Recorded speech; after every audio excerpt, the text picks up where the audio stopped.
All right, tonight we look at the book of Esther. The book of Esther. As we wrote in our introduction, the book of Esther describes the providence and protection of God of his people Judah as they face a plot to destroy them. As we shared last week, the book of Nehemiah is really the end of the historical account of Judah. Okay, everything else that happens after this, Job, on into David and Psalms and Solomon and Isaiah and all the prophets, they are plugged in some other time. Other than Malachi, Malachi is also the last prophet, last book of the Old Testament, the last of the prophet. The book of Esther closes out the Old Testament passage or dealing with the historical matters, not the history, that's Nehemiah, but when we look at the classification of the books, there's history, and then we're going to be going into Job, which is the wisdom literature, to go through that, and we'll go through that through, I think, Song of Solomon, and then we'll get into the prophets. So that when we say that it's the close of the historical, it's the close of the Old Testament collection of the historical things that are going on. The book of Esther transpires between chapter 6 and chapter 7 of Ezra. If you've read through that, chapter 6 is, kind of ends with, they built the temple and they're worshiping again, and then chapter 7 begins with Ezra bringing another group. And remember, there were 3 groups, Ezra leading the second one. So before the 7th chapter, historically, Esther happens, and what happens in the book of Esther is happening. The theme of the book is the providence of God to save his people. The Hebrew race came very close to being destroyed, but God intervenes to protect his people so that centuries later the promise of the coming Messiah would be able to be fulfilled. To prevent disaster, God uses this woman called Esther to save his people. That leads us to number 3. What is in a name? Her Hebrew name, Esther's, is Hadassah, and which means myrtle. Esther is a Persian name which means star, or it is a derivative of a Babylonian love goddess Ishtar. Then we have letter B, the missing name. It's interesting, and I don't know if you've ever heard this before. There is a name missing in the book of Esther that is not missing in any other book of the Bible, and that is the name of God or Lord. It's not referred to. And so we don't have that. We do see the providential hand of God. We see the protection of God, but we don't ever see it recorded. Some may ask, well, why not? Because this is a Persian writing. They would, of course, not put another God that was to be equal to the little g God that's there. So it's just missing. It's not there. The name that's recorded, depending on what translation, is Ahasuerus. Don't quote me on that. I don't know if I can pronounce them. You know me bad, these names. John, Mike would be great. I would not even try to pronounce the Hebrew transliteration of the name. It's a big one that has a bunch of sounds in it. Anyway, if you're reading of another translation, especially like the NIV, if you're looking at that, you will not see that name. And let's call him Ahaz. That's just the best way to do that for me. You'll see Xerxes the first. So that's what you'll see is his name. That is the Greek translation of the Persian name. Okay? Not to get them confused, but just so if you're reading at another different text and goes, well, what are they saying this about? That's still referring to the same guy. Brief outline of the book. Letter A, the selection of Esther as queen. The selection of Esther as queen, chapters 1 and 2. Yes. Did you skip number 4? I'm at number 4. Okay. Just checking. Yeah, a typo. Okay. That should be number 5. What? But you said, Oh, you even missed it all together, saying. Okay, yeah, I gotcha. See, it's a, man. Okay, number 4, thank you. And the brief outline is supposed to be Roman numeral 5. See, I just jumped down and saw 4. I got you. Esther's relatives in the book. Letter A, Abihail is her father who has died. This is Esther's father. Mordecai, letter B, is her older cousin who raises it as her own. And this is kind of where I got into the other thing. Letter C, Esther would become the wife of this Ahaz, Xerxes. So however you want to say it. I try to listen to the name. I've got a program on my computer, and I go, oh yeah, okay, that's easy. And after you hear it a few times, it kind of goes, okay, that's good. But then when I get in here, it's kind of like, okay, I can't read my notes. I can read, but I don't know why I wrote Ahaz, us. So. That's all you read it in Hawaiian. Okay. That's how we need to do it. So, now, number 5, Roman numeral 5 typo, is letter A, the selection of Esther as queen. The selection of Esther as queen. Letter B, Haman's plot to murder the Jews. Haman's plot to murder the Jews. Letter C, the triumph of Mordecai over Haman. The triumph of Mordecai over Haman. And then last of all, the triumph of Jews over her enemies. The triumph of Israel over her enemies, or the Jews. Remember now, we call them Jews because of Judah, shortened it, so that's how we got the name. So, we all caught up now? We're good? Let's look at a little bit the outline. The selection of Esther as queen, chapters 1 and 2. We find out, first of all, and really don't know, we said it as a divorce. There is this whole issue of how all of this works, whether it's a divorce as we understand divorce, or whether it's, hey, I don't want you anymore, and, he's the king, and little g God on earth, so he can kind of do whatever he wants to. But his wife's name is Vashti. There is at a feast for Xerxes, the king, Ahaz, and he wants to kind of show off his beautiful wife to everybody that's there, and she refuses. I'm coming out. And, well, that's kind of a problem. He's king, okay? He's the guy in control. He's also, again, and you'll hear me refer to this several times, little g, God on earth. And to have somebody kind of refusing to do that, not only to the king, but the little g God on earth, that's a problem. And so she refuses, and so there is the removal. Really, it's kind of like the men come, his subjects and prince. It was an embarrassment to them because they now have this lady who was supposed to come and did not come. And they kind of say, hey, once the other women hear about this, once our wives hear about how that the queen stood up against the king, there's going to be problems. They're going to refuse us too. And so they're demanding that the king do something.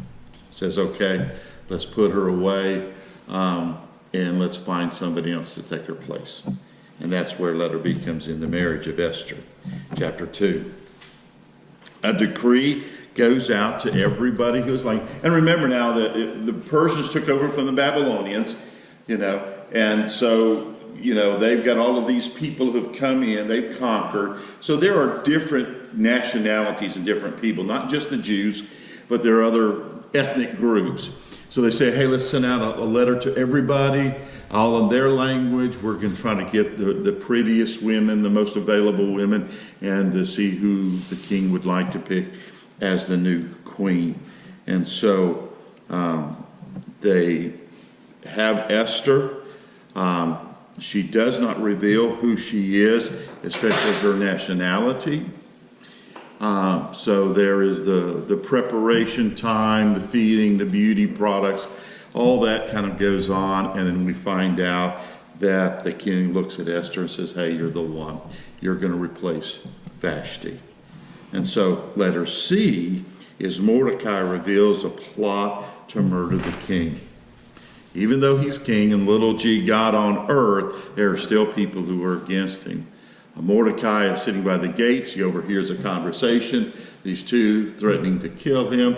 He makes it known to Esther. Esther reveals it. And so there is Mordecai. And that's how he's kind of interjected into this situation. Roman numeral 2 is Haman's plot to murder the Jews. Beginning in chapter 3, it says that Haman is given more authority. He becomes the prime minister. Haman is promoted, as we said here. His advancement is not related to any of the revealing of the plot to kill the king by Mordecai. It just happens. Maybe he did a good job, whatever it is, doesn't really tell us. It just says that he was made the prime minister. Letter B, the reason for Haman's plot. And this is where understanding some of the history is going to help us. The history of Israel. Remember when Israel was delivered by God out of Egypt, the Exodus. One of the groups of people that they came in contact with were the Amalekites. And the Amalekites, basically, Israel says, we just want to go through the road. We don't want anything. If we get anything, we'll buy it. The Amalekites attacked them. They went to battle, and God took care of that. So there is bad blood between the Israelites and the Amalekites to start with. Okay? And because the Amalekites did not treat Israel with respect and doing the right thing, God says, I will deal with them. We come up to remember the first king, Saul of Israel. Saul, who was head and shoulders taller than anybody else. One of the responsibilities that God gave him says, I want you to go and utterly destroy the Amalekites. Remember that story? And so that's the reason why, because they faced Israel, didn't let them go through, attacked them, and God says, this is not going to happen. Remember what Saul did in coming back. In fact, it was supposed to be a holy war, a jihad, where the sacrifice, the killing of this people was to be the sacrifice ultimately to God. And he came back pulling the king. His name was Agag. Remember, he says, Samuel, I've done what the Lord wants me to do. He says, well, then why do I hear the lowing of cattle and the bleating of sheep? You were supposed to destroy them. Well, I brought them back to sacrifice. No, that was the sacrifice you were supposed to do. Remember Agag. Because it tells us in the text in chapter 3 that Haman was an Agagite, meaning he was part of the family of King Agag. So you kind of see a problem. Mordecai is from Benjamin, tribe of Benjamin, where Saul came from. So he's a relative of Saul. And so now you have this Jew, tribe of Benjamin. King Saul destroyed all his people. This guy, Haman, who's an Agagite from the lineage of King Agag, and now there's this animosity. In fact, as a prime minister, he was supposed to be, Mordecai was supposed to show him the respect, honor of that position. Mordecai doesn't like him, doesn't want to have to do anything for him. So Haman has a problem. So what we see here, some 550 years following this incident, I don't want to say incident, this battle that Saul was going to do, there is still this animosity, and there's this feuding going on. It's like the Hatfields and the McCoys and whatever else you want to do. This is a problem. And so there is this Haman, hey, I've got this position, but there's this Jew who won't show me the respect. And Mordecai says, hey, I don't want to have anything for you. You're an Amalekite, you're an Agagite. I don't want to do anything, and I'm not going to do anything. So he doesn't pay homage. And so Haman says, rather than just attacking Mordecai, I'm going to do away with all the Jews. Again, going back to his nation and his people being destroyed. So that's the reason why there's this plot. Xerxes decrees thing. Basically, Haman goes, hey, there's this group of people that is part of us. We captured them from the Babylonians when we took over. They're not paying you respect. They're doing bad things. And so Xerxes makes a decree, yep, we're going to destroy all of them. That's important because remember, he is considered not only king, but little g, God on earth. And so there's going to be a celebration afterwards, and we'll explain it when we get there. So that leads us now to Roman numeral 3. That is the triumph of Mordecai over Haman. First of all, there's the setting for the triumph. There's this discussion. The decree has gone out. Esther has still not yet revealed to the king who she is as descendant, that she's Jewish. And so he sets up a party. Hey, we want a celebration. And again, it's not like, hey, this is my wife and we're in all this together. For her to come into the court, he would have to literally have his scepter and lower it down to her. And that was a way of saying, you may enter my presence. He's the king. He's little g God on earth. So there was all of that. She does find favor in the king's eyes. Hey, I want to have a party, a banquet for you. And I want you to invite Haman also with you. And Haman thinks this is a great honor. You know, the queen likes me and she wants me to be here with, a banquet with the king. It's a wonderful thing. And so he sets it up. Haman has now this plot to killing not only Mordecai, but all the Jews.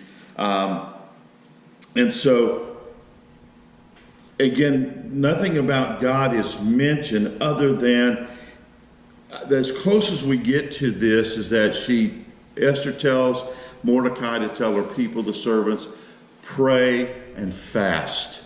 Doesn't mention God. Maybe we'll do something or stop this, but just pray and fast. Mordecai gives that, again, that great line, for such a time as this. Maybe that's the reason why that you're here. God's providence in working it all out. And then we have this episode where Xerxes is sleepless one night. He's going through the records, I guess looking for something to kind of bore him and kind of put him to sleep. He comes across where Mordecai has revealed the plot to kill him. And he thinks, well, we need to do something. Has anything been done?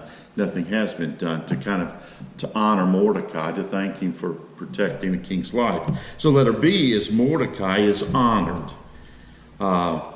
Basically, king goes to Haman, says, hey, what should we do to a man who we want to honor? And he's thinking, yeah, man, I tell you what, put a robe that you wore on him and put him on one of your horses. And he's thinking, and all this time, this is going to happen to me. I'm the honored guest. And doesn't realize that it is Mordecai. And so goes through all of this. And so now Mordecai is honored. And Haman is the one who is kind of the reason for what has happened to him. Mordecai doesn't ask for it. Mordecai isn't going, hey, king, I did this. You need to help me back. So he just did what he felt was the right thing to do. And so now Haman is forced to honor Mordecai. Letter C is Haman dies on the gallows prepared for Mordecai. And so Esther says, I want to have another banquet. Please ask Haman to come by. And so Haman is again honored, and here's the queen having the second banquet. And basically she then divulges, there's been a decree, there's been a place to kill my people. And if it kills my people, then it also kills me. Okay? And Xerxes doesn't like that at all and says, what happens? And it says, well, it was Haman, and he's the guy that's doing that. And so he's built this gallows to hang Mordecai because it's been decreed on a particular day that all the Jews would die in the whole province, not just in the palace city, but everywhere that Xerxes was ruler over of, some 120 some odd provinces. And so it was not only going to destroy the people that were there, but also the people that were back in Jerusalem who had gone there. They were to kill all the Jews. And that's inclusive of also Esther. So Haman is indicted, and they said, hey, he's built a gallows for Mordecai, and Xerxes says, hang him on it, and he dies. And he dies on the gallows that he's prepared for Mordecai. And then so Mordecai then is given Haman's house and all of his properties, chapter 8, verse 1. And then we come to number 4, and this is kind of where this idea, and remember that Xerxes is little g God on earth. He has made a decree. He's basically said, here's the law. Here's what's going to happen. He cannot go back and say, made a mistake. Who would want, I mean, it's bad enough a king would do that, but a God on earth to say, I've made a mistake, he could not do. And so they did not take back any decree that was signed. And so he couldn't say, hey, just tear that up, Jews, you're okay. He basically has to sign another decree. So he writes a counter decree that basically says that every Jew is now able to defend themselves against anybody who would try to kill them. Okay? So you see, the first decree is still going to go on that particular day. These people are going to come and try to destroy the Jews. Now we have the decree that says the Jews can protect themselves and fight and resist being put to death. Okay? That's where the protection comes in. What we find out is that the Jews are successful defeating the enemy, or at least allowing them to live. There are many Gentiles who are now converted to Judaism. They're wanting to follow the one true God. Again, it's not mentioned that God is there, but they do see God's providential hand in doing this. And so there's the preparation for the victory of Israel. Letter B, Israel's victory over enemies. There was victories on the first day. There's one day, and then there's a second day that happens. They find victories over that. And that brings us to letter C, Israel's celebration. This is where the Feast of Purim comes in. It was to be a joyful, noisy, not mourning during feasts. It was to be a celebration. They were protected. It was also to be a Thanksgiving day. Thanks that the decree were made and that the Jewish people are now alive, and then last of all, the fame of Mordecai. And so we really conclude by looking at 3 spiritual teachings that we find in the book of Esther that we wrote down there. Number 1 is the doctrine of providential deliverance, meaning that God is behind the scene. God was behind the scene, that Mordecai was in the right place to hear about this plot against the king, to be able to report it. It was God who caused the sleepless night of Xerxes to read through and find out, have we done anything for Mordecai? It was the providence of God that Esther, who was Jewish, was the queen and loved by the king. All of this, as we see, the providential. So Mordecai belief that the deliverance would come from somewhere else if Esther failed shows that. Letter B, the timeliness of the king's sleepless night and his desire to read the book of memorial deeds. All that is providential. Number 2, the doctrine of fasting. Also praying. Esther commands her maidens and the people to fast and pray, and fasting in the Old Testament included prayer. And then number 3, the doctrine of sin and retribution. Negatively, Haman's hung on the gallows prepared for Mordecai. Positively, letter B, is Haman sought to honor himself, and he had to honor Mordecai. So, great story. And when we say a story, we're talking about this is a historical event of God's provision. And the reason why we have this celebration of Purim is because of this particular ones of God's protecting his people. Okay?